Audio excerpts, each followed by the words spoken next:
Hello everyone, welcome back to my channel Tutor Aman, and today we are going to discuss gender institution or the gender regime. तो इस lecture के अंदर हम देखने वाले हैं कि जेंडर इंस्टीट्यूशन जैसी कोई चीज़ एग्जिस्ट भी करती है या फिर जेंडर रिजीम की तरह कोई चीज़ एग्जिस्ट करती है सोसाइटी में या फिर ये एक क्लेम है। तो इन सभी चीज़ों को हम देखने की कोशिश करेंगे कि व्हाट इज जेंडर इंस्टीट्यूशन और जेंडर एक इंस्टीट्यूशन की तरह काम कैसे करता है। जेंडर जो हम देखते हैं कि सोसाइटी में एक रोल डिफरेंशिएट करता है मेन और वीमेन के बीच में, वो कैसे एक इंस्टीट्यूशन अपने आप में क्रिएट करता है और जेंडर के थ्रू कैसे रूल किया जाता है और जेंडर का कैसे रूल है सोसाइटी के ऊपर। इन सभी चीज़ों को हम डिस्कस करने की कोशिश करेंगे। और मैं आपकी जानकारी के लिए बता दूं कि हम अभी gender in modern world series cover कर रहे हैं, ठीक है, जो BA प्रोग्राम के अंदर है। और इसमें मैंने बहुत सारी वीडियोस क्रिएट करी है, जैसे कि फेमिनिज्म के ऊपर, यूरोप में फेमिनिज्म का कैसे राइज होता है और दूसरे पार्ट ऑफ द वर्ल्ड में कैसे होता है, इस्लामिक फेमिनिज्म क्या है और how the discourse of Islamic feminism rises with in few years. तो आप इन सभी वीडियो को चेक कर सकते हैं हमारे प्ले लिस्ट के ऊपर। मैं आई बटन के ऊपर आप जाकर क्लिक कर सकते हैं और वहाँ जाकर आप वीडियोस को देख सकते हैं वहाँ से। तो आई होप कि मैं आपके प्रॉब्लम्स और मैं आपके डॉट्स को क्लियर कर पाऊंगा। और let's see further this topic. So पहला क्वेश्चन ये है कि क्या जेंडर इंस्टीट्यूशन जैसी कोई चीज़ है या एग्जिस्ट करती भी है या नहीं। ठीक है, इस क्वेश्चन को जवाब देने के लिए आपको सोशल डोमेन्स को समझना होगा। ठीक है, कि किस सोशल डोमेन के अंदर हम बात कर रहे हैं। किसी सोशल डोमेन के अंदर, मतलब सोसाइटी के अंदर, जेंडर का एक बहुत ज़्यादा रोल होता है। ठीक है, मेन और वीमेन के बीच में जो ऑक्यूपेशन है, जो वर्क है, जो और भी जो सारे रोल्स हैं, वो बटे हुए होते हैं, बहुत शार्पली बटे हुए होते हैं। और किसी सोसाइटी में ये ब्लर होके आपको दिखेगा कि उतनी ज़्यादा डिफ्रेंशिएटेड नहीं है जेंडर रोल्स और जो जेंडर इंस्टीट्यूशन है, बट फिर भी वर्क कर रही है। तो इन सभी चीज़ों को हम देखते हैं कि कैसे जेंडर जो है वो फैमिली किनशिप और डोमेस्टिक स्फीयर पे कैसे ये एक दूसरे से अटैच है। और in recent times social scientists have cautioned against such privileging of particular institution in gauging the gender's character। ठीक है, और हम देखते हैं कि आजकल ये सभी इंस्टीट्यूशन जो है, जो फैमिली हो गया, किनशिप हो गया, ठीक है, जो रिलेशन है हमारा, और जो डोमेस्टिक स्फीयर हो गया, ये सारे रिलेशन जेंडर के साथ कहीं ना कहीं एक बोल सकते हैं कि जेंडर के साथ मिक्स हो जाकर एक नया इंस्टीट्यूशन क्रिएट कर रहा है। ठीक है, जो कि कहीं ना कहीं और भी ज्यादा प्रिविलेज है और जेंडर को एक पर्टिकुलर और भी एक रोल दे देता है कि ताकि शार्पली डिवाइड हो पाए। We will see the views of the RW Connell. ठीक है, RW कॉर्नेल के व्यूज को हम देखने की कोशिश करेंगे कि हमें मना करते हैं कि जेंडर को कभी भी पब्लिक स्फीयर या फिर सोशल स्फीयर लाइफ से अलग नहीं किया जा सकता। ऐसा नहीं कहा जा सकता कि जेंडर जो है वो सिर्फ प्राइवेट स्फीयर पे काम करता है और मेन और वीमेन के बीच में नहीं, कभी कभी ये पब्लिक स्फीयर के साथ भी मिक्स हो जाता है। इन चीज़ों को हम देखने की कोशिश करेंगे कि ये argues that the gender permits all the aspect of social life, suggest it does not desirable to treat it as confined particular sphere of life.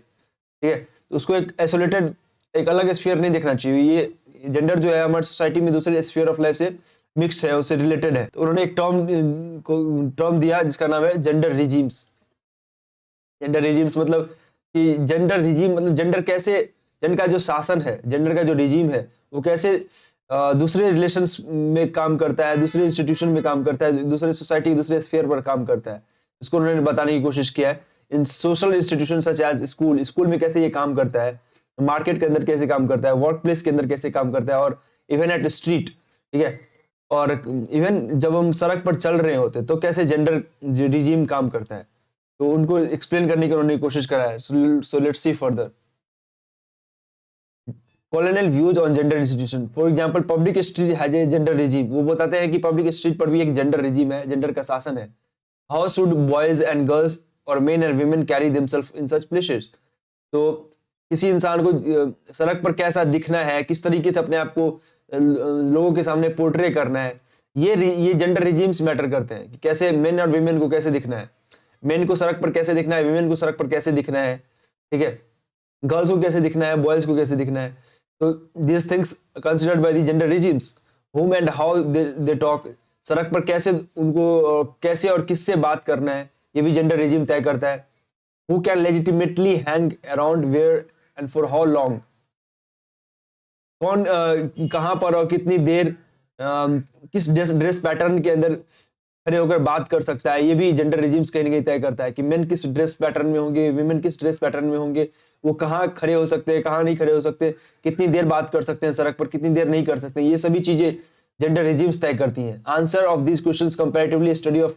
3 type of descent system in South and South Asian countries. वो बताते हैं कि ये इस answer को find करने के लिए उन्होंने कंपैरेटिव स्टडी की। कंपैरेटिव स्टडी मतलब उन्होंने अलग अलग सोसाइटी में लोगों से बात करने की कोशिश की कि यहाँ की सोसाइटी में सड़क पर लोग किस तरीके से बिहेव करते हैं, अलग यूरोप के अंदर सड़क पर लोग किस तरीके से बिहेव करते हैं, और दूसरे पार्ट ऑफ द वर्ल्ड में यूएस की हम बात कर ले, अफ्रीका की बात कर ले, ऑस्ट्रेलिया की बात कर ले, वहां पर लोग कैसा एक बिहेवियर है सड़क के ऊपर, ठीक है, स्ट्रीट के ऊपर। तो इन सभी उन्होंने कंपैरेटिव स्टडी किया। फिर उन्होंने वो बताते हैं कि and their implication for construction of gender relations in these society. वो बताते हैं कि सभी जगह पर जेंडर रिलेशन का एक स्ट्रक्चर जो है,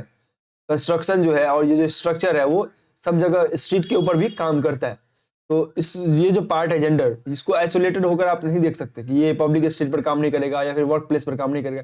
जेंडर का जो रिजीम है या फिर जो जेंडर का इंस्टीट्यूशन है वो हर जगह काम कर सकता है, और वो हर जगह ऑलमोस्ट काम करता है, ठीक है। इसको कॉर्नेल ने बताने की कोशिश की है। वो बताते हैं कि जेंडर रिजिम्स जरूरी नहीं है कि एक जेंडर रिजिम्स एक जगह होगा, हो सकता है कि जेंडर रिजिम्स कई सारे जेंडर रिजिम्स जो है आपस में कोएग्जिस्ट कर रहे हो। तो जेंडर इंस्टीट्यूशन जो है वो सिर्फ एक नहीं हो सकता है, वो कई सारे जेंडर इंस्टीट्यूशन हो सकते हैं। इंस्टीट्यूशन में जो जेंडर का रोल है, जैसे पब्लिक स्फीयर पे जो जेंडर का रोल है वो इंस्टीट्यूशन, और प्राइवेट स्फीयर पर जो जेंडर का रोल है वो इंस्टीट्यूशन, दोनों कोएग्जिस्ट कर सकते हैं, दोनों साथ साथ भी एग्जिस्ट कर सकते हैं, और दोनों आइसोलेटेड भी कभी कभी एग्जिस्ट कर सकते हैं। इन दोनों को देखने की कोशिश करेंगे। मोreover दिस regimes में कॉम्प्लीमेंट, दोनों को एक साथ कॉम्प्लीमेंट कर सकते हैं, मतलब एक साथ दिख सकते हैं, कॉन्ट्राडिक्ट, कहीं कहीं पर आपको ये दोनों अलग है, अलग दूसरे को कॉन्ट्राडिक्ट करते दिखेंगे, और कभी कभी आपको पैरेलल, एक दूसरे के पैरेलल साथ साथ ना कॉन्ट्राडिक्ट कर रहे हैं ना कॉम्प्लीमेंट कर रहे हैं, बल्कि साथ साथ एक पैरेलल वे में जा रहे हैं। इन तीनों चीजों को लाइक तीनों तरीके से जेंडर रोल्स जो है या फिर जेंडर रिजीम्स जो है, आप कह सकते हैं जेंडर इंस्टीट्यूशन जो है वो वर्क करता है। तो जेंडर रिजिम्स और जो है वो जेंडर रिजिम्स के अंदर फैमिली और वर्क प्लेस कैसे कॉम्प्लीमेंट करते हैं, इसका उदाहरण वो देते हैं और बताते हैं कि जब वर्क प्लेस के अंदर आपको कम टाइम के लिए कोई जॉब मिलता है, ठीक है, लो पेड पार्ट टाइम जॉब मिलता है कि कम टाइम के लिए मिल रहा है, और मतलब जो मेन को फुल टाइम के लिए जॉब मिल रहा है, वुमेन को पार्ट टाइम के लिए जॉब मिल रहा है, और at the same time women का जो सैलरी है ऑब्वियसली उसका सैलरी कम होता है, क्योंकि उसको उनको बताया जाता है कि आपका पार्ट टाइम जॉब है, राइट। तो इसमें दो चीजें होती हैं, एक तो विमेन को कम पैसे मिल रहे हैं मेन से, ठीक है, और ये एक मेन का सुपीरियोरिटी को लाइक शो करने का दूसरा तरीका है कि विमेन को कम सैलरी दो, उनको इकोनॉमिकली कम वेल बीइंग होने दो। एंड सेकंड पार्ट इज जब उनको कम टाइम के लिए आप जॉब देते हैं तो मोस्ट ऑफ द टाइम वो फ्री रहती हैं, दिन सुबह के टाइम या फिर हो सकता है शाम के टाइम वो फ्री रहती हैं, तो वो जेंडर्ड रोल अपना पूरा कर सके, मतलब महिला उनको जो सोसाइटी ने वर्क दिया है एज ए फीमेल उनको वो फुलफिल करे, कि हो सकता है कि उनका रोल्स कुकिंग के अंदर, किचन के अंदर ज्यादा हो सकता है कि लाइक दूसरे spheres like washing, there are many things in the home, daily chores, तो दूसरे का सारे काम करने के लिए उनको टाइम मिले, टाइम भी मिल जाए, और at the same time job, come time के लिए जॉब मिले और उसमें कम पैसे भी मिले, तो जेंडर रोल वो अपना फुलफिल कर सके, और at the same time gender का जो रिजीम है, जेंडर का जो रूल है सोसाइटी के ऊपर वो कंटिन्यू रहे, जो विमेन और मेन के बीच में जो डिफरेंशिएशन है, जो ऑक्यूपेशन को लेके और जो वर्क को लेके, इकोनॉमिक स्टेटस को लेके, वो सब बना रहे, कहीं ना कहीं एग्जिस्ट करता रहे, इसलिए जेंडर इंस्टीट्यूशन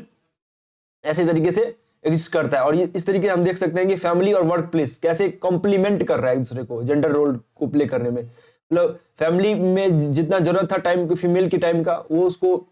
दे रही है, at the same time work place पर उनको कम पैसे मिल रहे हैं और कम समय के लिए जॉब भी मिल रहे हैं, तो वहां भी वो अपना लाइक उस तरीके से मेल की तरह काम नहीं कर रही है, मेन की तरह काम नहीं कर रही है वहां पे, तो ये दोनों चीज को एग्जिस्ट कर रही है, आप देख सकते हैं। नाउ वी विल सी कि ऑल्टरनेटिवली जेंडर रिजिम्स में कॉन्ट्राडिक्ट ईच अदर। अब हम देखेंगे कि कैसे हाउस होल्ड जो डिवीजन है वो और पब्लिक स्फीयर पर जो काम है वो कैसे कॉन्ट्राडिक्ट करता है, मतलब कैसे एक दूसरे को वहां पर जो चीज है वो घर में जो चीज हो रहा है वो ऑफिस वर्क प्लेस पे नहीं होता दिखता है, ठीक है। तो when the household division of labour is highly gendered, then demand place on men and women in the workplace remain undifferentiated. When the household division labour is highly gendered, अगर घर के अंदर कोई चीज labour जो है काम करने का तरीका अगर जेंडर्ड है, मतलब मेल का काम मेल, लाइक कंसीडर जो स्टीरियोटाइप की मेल ये काम करेंगे, फीमेल ये काम करेंगे, ये अगर जेंडर्ड ही रहा, जेंडर के हिसाब से रहा, तो वर्क प्लेस के अंदर भी ये चीज कहीं ना कहीं आपको होता दिखेगा, अनडिफरेंशिएटेड होगा। मतलब वर्क प्लेस पर ऑल दो ये कहा नहीं जाता है कि आपको, आप वीमेन है तो आपको डिफरेंट काम दिया जाएगा, लेकिन क्योंकि घर पे आप वो सारी चीजें कर रही होती तो आप इसको ऑब्लिगेशन समझ लेती हैं कि फीमेल का तो ये काम ही है, तो फीमेल ने ऐसा कर दिया तो फिर क्या हो गया। तो मतलब एक माइंडसेट एक बनता है, सबकॉन्शियसली एक माइंडसेट बनता है कि अगर फीमेल घर पर हाउस होल्ड काम में ज्यादा टाइम इन्वॉल्व कर रही है, अगर वो डेली चोर्स में सारा टाइम इन्वॉल्व कर रही है, उसके बाद यदि वो ऑफिस भी कर रही है, वर्क प्लेस पे काम कर रही है, तो वहां पर उनका बिहेवियर बिल्कुल जो होगा, ऑल्दो कि वहां पर उन्हें राइट्स है कि वो इक्वली वहां पर असर्ट कर रही है अपना राइट्स, लेकिन फिर भी वो वैसा होता दिखता नहीं है, क्योंकि जेंडर रोल वहां भी कहीं ना कहीं काम करते हैं। जेंडर रिजिम्स के बारे में बताते हैं कि उसमें कुछ भी स्टैटिक नहीं है, ये टाइम के साथ बदलता है। जैसे यूरोप सोसाइटी की हम बात करें, किसी भी सोसाइटी की, 19th सेंचुरी में जो जेंडर का रोल होगा विमेन और मेन का, वो टोटली डिफरेंट होगा अभी के सेंचुरीज के हिसाब से। अभी विमेन के पास ज्यादा राइट्स है और वो ज्यादा काम कर रही है, और एट द सेम टाइम वो इक्वली मोर पावर असर्ट कर रही है, ठीक है, मोर पावर ग्रैब कर रही है। लेकिन 19th सेंचुरी के अंदर हम जब देखते हैं तो विमेन के पास ना के बराबर कोई राइट्स था, कोई भी ना मैरिज राइट्स होते थे उनके पास, ना प्रॉपर्टीज राइट होते थे, ठीक है, ना डाइवोर्स राइट होते थे, और जितने भी राइट्स हैं, इनहेरिटेंस के जितने भी राइट्स हैं, तो वो कोई भी राइट्स नहीं होते थे। और अभी के टाइम पे ये सारे एग्जिस्ट कर रहे हैं, लेकिन अभी भी हम देखते हैं कि विमेन के साथ डिस्क्रिमिनेशन होता है। उस टाइम भी होता था, अभी भी हो रहा है, लेकिन अब उस तरीके से नहीं हो रहा है, अब दूसरे तरीके से उसका फॉर्म बदल गया है, उसका डायरेक्शन बदल गया है, मतलब अमाउंट भी बदल गया कहीं ना कहीं, कि पहले जितना होता था अभी उतना डिस्क्रिमिनेशन नहीं होता है, लेकिन ये खत्म नहीं हुआ है। तो ये कहने का मतलब है कि ये डायरेक्शन चेंज हो सकता है, ठीक है, ये सिंगुलर प्लुरल जो भी है नंबर चेंज हो सकते हैं इसके, लेकिन वो रिजीम कहीं ना कहीं बना रहता है इस product. thus it is perfectly possible that certain sphere of social life gender differences and inequality are increasing rather than decreasing। तो ये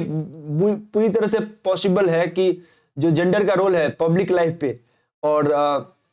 प्राइवेट लाइफ पे, ठीक है, स्फीयर पे, वो कहीं ना कहीं बढ़ ही रहा हो खत्म होने के बजाय। तो ये परफेक्टली पॉसिबल है, और यही था आज की वीडियोस में। एंड आई होप कि आप जेंडर रिजीम्स को अच्छी तरह समझ पाए होंगे। And if you really understand this video, please like, share and subscribe. Thank you.